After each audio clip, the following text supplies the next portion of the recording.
Muy buenos días, familia, y muchísimas bendiciones. Dios me los bendiga en este precioso día. Hoy estamos en el día número 187 de la Biblia en un año. Y hoy vamos a estar leyendo Primera de Crónicas 2 del 18 al 55, Primera de Crónicas 3, todo el capítulo, Primera de Crónicas 4 del 1 al 4, Hechos 24 del 1 al 27, Salmos 4 del 1 al 8 y Proverbios 18 del 16 al 18. Y quería hablarles un poquito a ustedes lo que habla la palabra en el libro de los Hechos. Y aquí vemos a Pablo, que Pablo está siendo acusado por Ananías, el sumo sacerdote, y dice que llegó con algunos ancianos y buscó a un abogado experto para presentarse delante del gobernador en ese tiempo, que se llamaba Félix.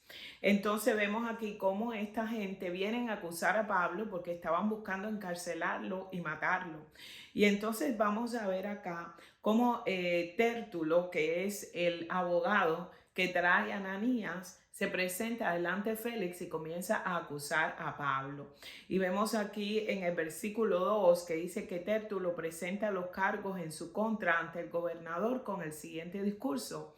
Y vemos que lo está prácticamente adulando en las primeras palabras que habla sobre este hombre, y después vamos a hablar un poquito sobre la adulación. Pero él viene en contra Pablo, en contra de Pablo con estas acusaciones, y dice: hemos descubierto que este hombre es un alborotador y que constantemente provoca disturbios entre los judíos y en todo el mundo. Se refiere a lo que era el trabajo que había hecho Pablo ya por toda Roma. Entonces dice: es un cabecilla de la secta conocida como los nazarenos, y después vamos a hablar un poquito de eso. Y además trataba de profanar el templo cuando lo arrestamos. Entonces, en todas esas acusaciones, el gobernador Félix le hace seña a Pablo y dice: defiéndete tú ahora. Y Pablo dice: con mucho gusto me defiendo, porque yo sé lo que verdaderamente estoy haciendo. Dice: estos hombres no pueden probar las cosas por las cuales me acusan. Versículo 13. Pero admito que soy seguidor del camino. Acuérdense, el camino era la iglesia, le llamaban en aquel tiempo a la iglesia que había nacido el camino, el cual ellos llaman secta. Adoro al Dios de nuestros antepasados y firmemente creo en la ley judía y en todo lo que escribieron los profetas. Tengo la misma esperanza en Dios que las que ellos tienen, la esperanza de que Él resucitará tanto a los justos como a los injustos. Pero por eso siempre trato de mantenerme con una conciencia limpia delante de Dios y de toda la gente. Después de estar ausente durante varios años, regresé a Jerusalén con dinero para ayudar a mi pueblo y para ofrecer sacrificios a Dios. Los que me acusan me vieron en el templo mientras yo terminaba una ceremonia de purificación. No había ninguna multitud a mi lado ni ningún disturbio, pero algunos judíos de la provincia de Asia estaban allí. Ellos son los que deberían de estar aquí para presentar cargos si es que tienen algo en contra mía. Pregúntenle a estos hombres que están aquí de qué crimen me encontró culpable el Concilio Supremo Judío, excepto por una sola vez que grité y dije: hoy se me juzga ante ustedes porque creo en la resurrección de los muertos. Entonces dice que en ese mismo momento Félix le dice: no, yo no encuentro culpabilidad en este hombre. Y entonces le dice a Licias, que era el comandante de la guarnición en ese momento, le ordena al oficial que mantuviera a Pablo bajo custodia ahí en la cárcel, que le diera ciertas libertades y le permitiera que sus amigos le visitaran y se encargaran de todas sus necesidades. Entonces aquí vemos cómo Pablo se queda preso. Y es impresionante porque cuando Ananías, el abogado, y estos ancianos se presentan delante de Félix, ellos tratan de adularle a este hombre y le introducen con una adulación diciéndole que debido a ti gozamos de gran paz y de muchas cosas, porque has gobernado muy bien este pueblo por tu prudencia, excelentísimo Félix. Entonces aquí, cuando vemos esto de excelentísimo Félix y estudiamos un poquito quién era este gobernador, según Tácito, el historiador romano, dice que Félix se llamaba Antonio Félix y que comenzó su vida como un esclavo. Dice que su hermano Palas era amigo del emperador Claudio y a través de esta influencia dice que él sube al estatus que tenía. Pero dice que fue niño esclavo puesto en libertad y después a través de la intriga, él fue el primer ex esclavo, dice que se convirtió en gobernador de una provincia romana. Entonces dice que como él fue esclavo, según este historiador romano Tácito, dice que él operó todo el tiempo y se quedó con esta mentalidad de esclavo. Dice que así gobernó el pueblo, porque dice que era un maestro de la crueldad, de la lujuria, quien ejercía los poderes de rey con un espíritu de esclavo. Esto es lo que este hombre describe.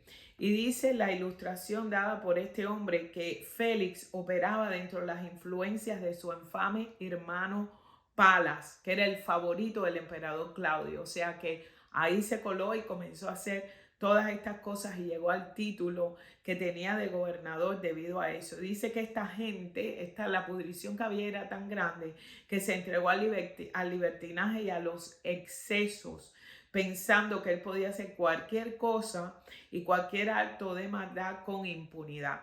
Quiere decir, yo tengo el poder, voy a hacer lo que yo quiera. Entonces, dice que este hombre Félix había sido de paz, no había conseguido ninguna paz, no era un hombre pacificador, al contrario, dice que había aplacado varias rebeliones con una brutalidad tan bárbara que se ganó el horror, no el agradecimiento de la población judía. Y aparte de eso, dice que ordenó una masacre de miles de judíos en Cesarea, además de muchas causas y casas que saqueaban los judíos, las casas de los judíos que eran saqueadas por los soldados romanos. Entonces aquí vemos lo que dice la palabra sobre la adulación. Y quiero hablarle un poquitico de esto porque esto es un pecado que frecuentemente todos nosotros hacemos, pero no nos damos cuenta.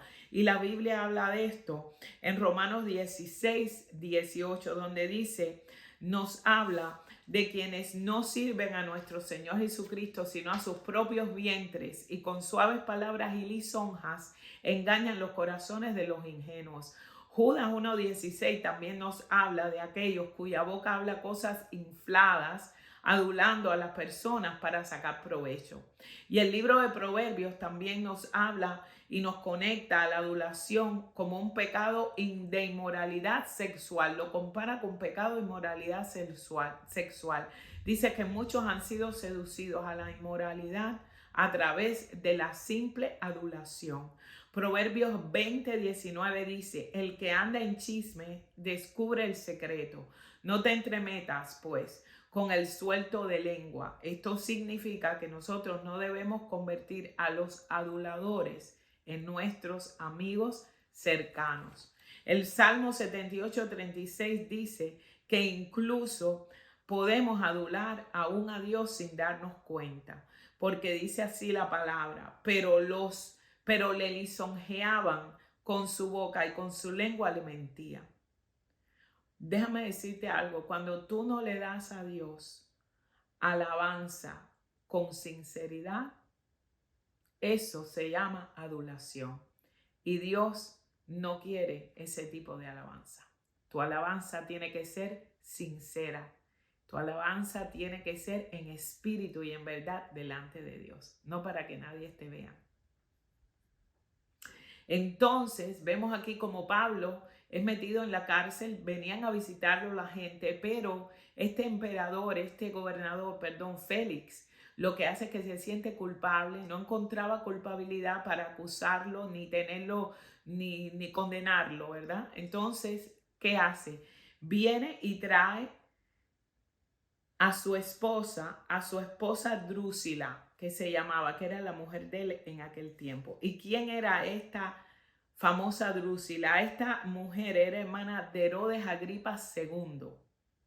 Y dice, y Bernice, mencionada en Hechos 25. Esto es tremendo. Dice que Drusila era una mujer hermosa, una mujer ambiciosa que tenía unos 20 años de edad más o menos. Y Félix la sedujo y se la quitó al esposo y la convirtió en su tercera esposa. Así que esta mujer tenía las mismas características de su esposo Félix.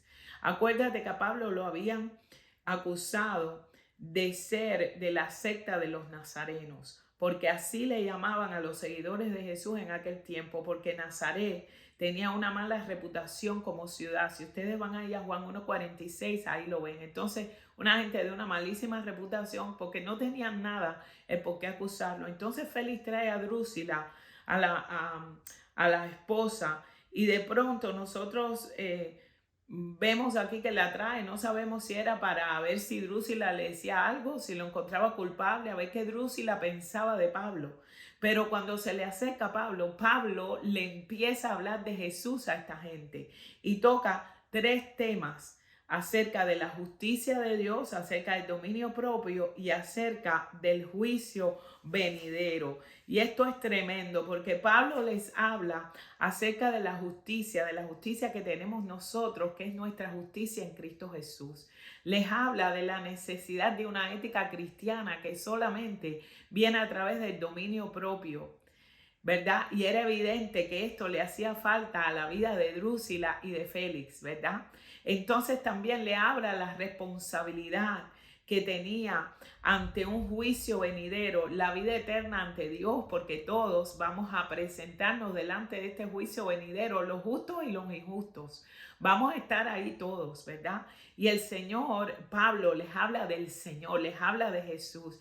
Y dice que cuando Pablo le habla, dice que Félix se espantó y le dijo, vete, que cuando yo tenga otra oportunidad, entonces yo te llamaré. Y aquí vemos que Félix deja a Pablo preso por 2 años consecutivos porque no encontraba culpabilidad en él, pero lo rehusó soltarlo. Y a veces las escrituras también aparentan decir o insinuar como que este hombre cada vez que visitaba a Pablo, ¿verdad? Quería como que Pablo le diera dinero para que lo soltara, pero Pablo no entró en eso. Pablo lo que hizo fue hablarle de ese Dios, hablarle de la justicia de Dios, hablarle del dominio propio y del juicio venidero.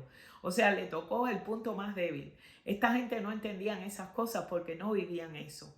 Y entonces, ¿qué hace? Lo deja preso. Entonces aquí vemos que este hombre hizo lo mismo por la misma razón que Pilato condenó a Jesucristo, a sabiendo de que su conciencia le decía que no era culpable, pero ¿por qué lo hacen?